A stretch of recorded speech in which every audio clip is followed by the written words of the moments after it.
Good evening. It is with great regret that I deliver the latest news on the now likely lawsuit initiated by certain senior members against our club.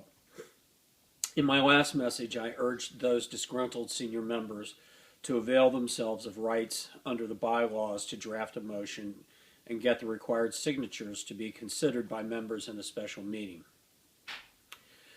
I and the rest of the board were hopeful that this group would drop the threat of a lawsuit against the club and dedicate their considerable efforts that they have made towards the initiation of this action towards a more constructive means of engaging their fellow members. Consequently, we were disheartened to receive a letter from their counsel, William Ferris, indicating that the group of disgruntled seniors would not avail themselves of this right, nor would they drop the threat of a lawsuit. Instead, they demanded that the board convene a special membership meeting to vote on grandfathering the senior members who were in place as of last year to the dues rate of 25% of voting member dues. If the measure passed, Mr. Ferris indicated, the dispute would be over. If not, the seniors, quote, retain their rights, end quote, to sue the club. In other words, the club and its members remain under threat unless these disgruntled senior members get what they want. They further demand that the board support the proposal to the membership. I will have the letter posted on the member side of the club website at the bulletin board recently created for matters such as this. I suggest that all members look at the letter so they can judge the response of the disgruntled seniors for themselves. In it, the seniors continue to suggest the board could merely grandfather the seniors in place as of last year by our own interpretation of an adoption of policy. The entire board, as well as council, does not believe this is within the power of an executive board, given the entire matter had just been voted on by the members. It would be contrary to the intent of the vote and would have the effect of undermining a member vote.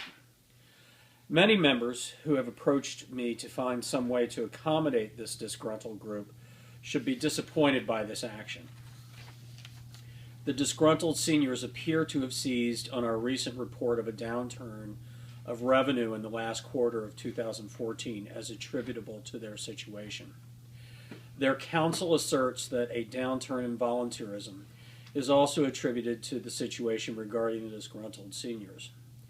Let me assure my fellow members and those seniors who see their plight in such a light that our revenue numbers are attributed to a number of factors, to include a boat show bash that lost money against the 2014 budget that expected a profit. Other events which were forecast to break even also lost money. Additionally, if not for an accounting anomaly, the year would have ended nearly $30,000 in the black.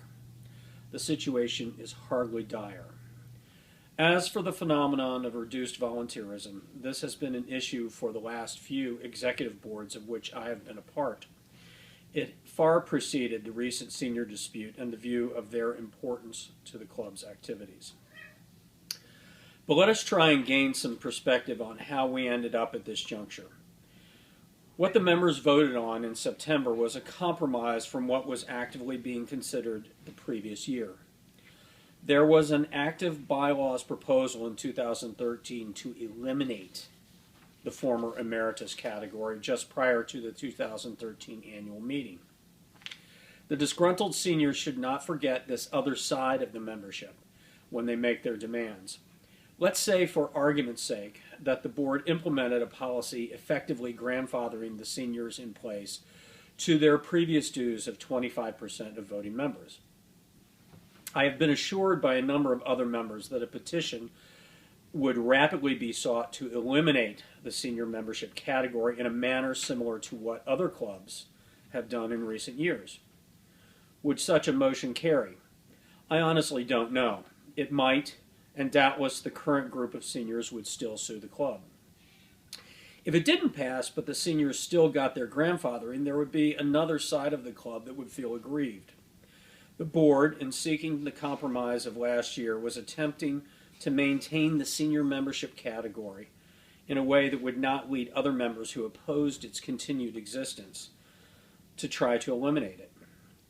It is a source of great frustration that the disgruntled group of seniors seem to deny the existence of this fundamental fact. The day after receiving this response from William Ferris, I had a conference call with the board and our council. They were as disappointed in the response as was I, and united in their view that it was up to this group to work with the voting members who disagreed with the vote on September 7th to initiate any motion for the members to reconsider the issue. The refusal of the disgruntled seniors to engage at all on this matter, despite engaging other members often and frequently at the club on their views, suggests to me bad faith. Let me close with a personal observation. I do not enjoy having to deal with this issue on an almost daily basis. It is extremely unpleasant. It was not what I envisioned for my second term as Commodore. I wanted the club to solidify its finances and begin to look to the future. Instead, we are still fighting the past and arguing amongst ourselves. As Commodore, I have an obligation to see this through regardless of how distasteful it is to me personally.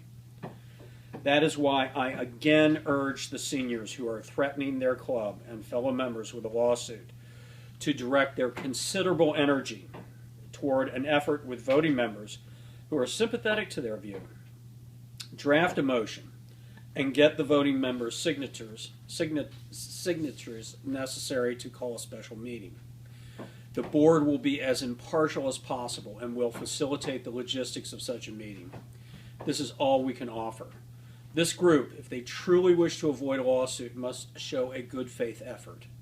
If they continue to refuse to do this, then it will appear to the board and to me that they are intent only on seeking what they want outside the member and bylaw process.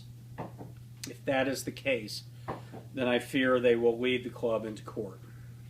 The board will not be blackmailed into appeasing this group. This is a club and member matter, not something for the courts.